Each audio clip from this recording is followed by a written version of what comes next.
Do you think you live in a society that has peace and justice? Honestly, we believe this is a difficult question to answer.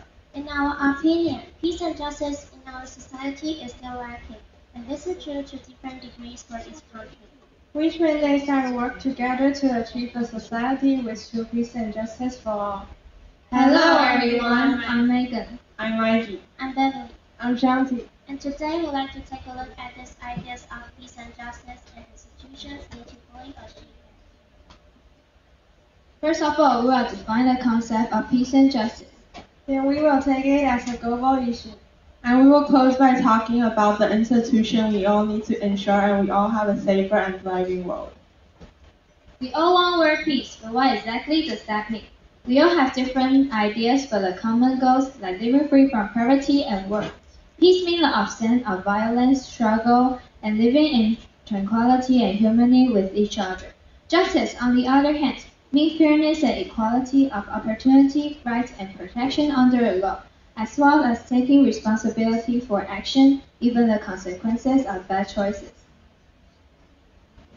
There is a strong interrelationship between all these issues.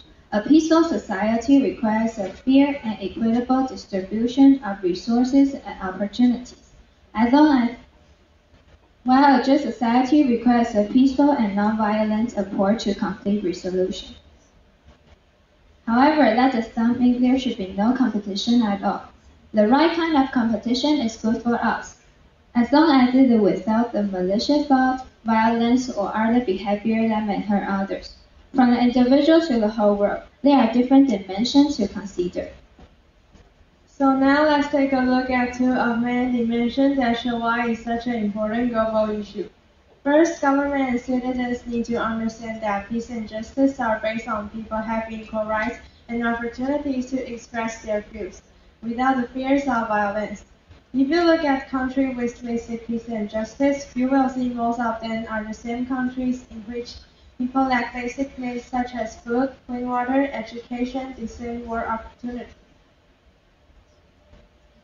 Likewise, countries with more political, racial, religious, and gender-based inequalities are often those that have the most violence and crime. These are deep-rooted problems that make people feel hurt and powerless, causing even more unrest. Without governments addressing theirs, there's no hope for any peace or justice. Moreover, people of countries that are currently in conflict often experience high poverty, hunger, and several economic instability. The ongoing conflict between Ukraine and Russia, for example, has immensely affected the global supply of food, which in a large part comes from Ukraine. In Ukraine itself, the economy is really suffering, and in the most affected area, people are now in high poverty, lacking food, and poor for healthcare. Peace and justice is essential to create a prosperous world, but there is much to be done by both governments and people before achieving peace and justice will be possible. Government needs to lead the way by establishing strong institutions at every level within a country. According to the UN, in order to achieve peace and justice, we need an effective and inclusive system that can deliver quality education, healthcare, fair economic politics, and inclusive environmental protection. A good place would be for government to work towards solving those basic economic and social problems as mentioned before, as well as by addressing the inequality of people. Addressing this issue will improve both standards of living for the people and give fewer reasons of violence and war. All in all, taking care of people's basic needs and freedom will promote a more better society.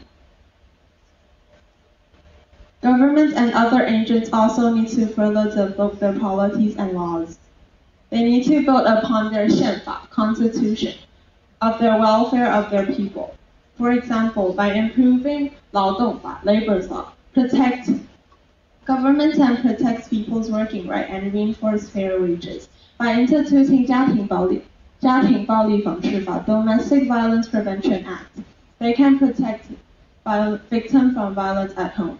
All in all, there are many actions that individuals and government can take to erect strong institutions at every level within the country.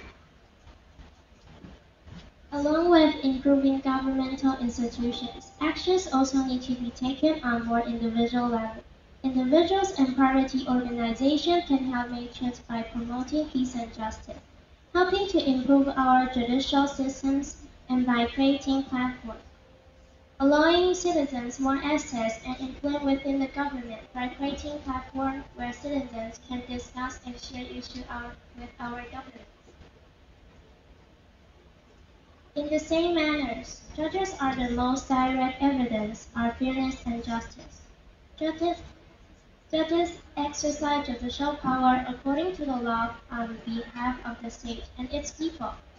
Therefore, it is crucial that we establish a system of choosing and training the right judges, who will fairly and justly follow the laws without ridiculous. One last idea for now.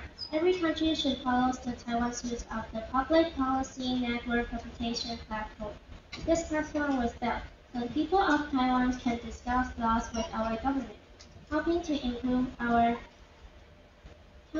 decide what should be improved or changed. Implementing this type of systems will really help many countries in making policies.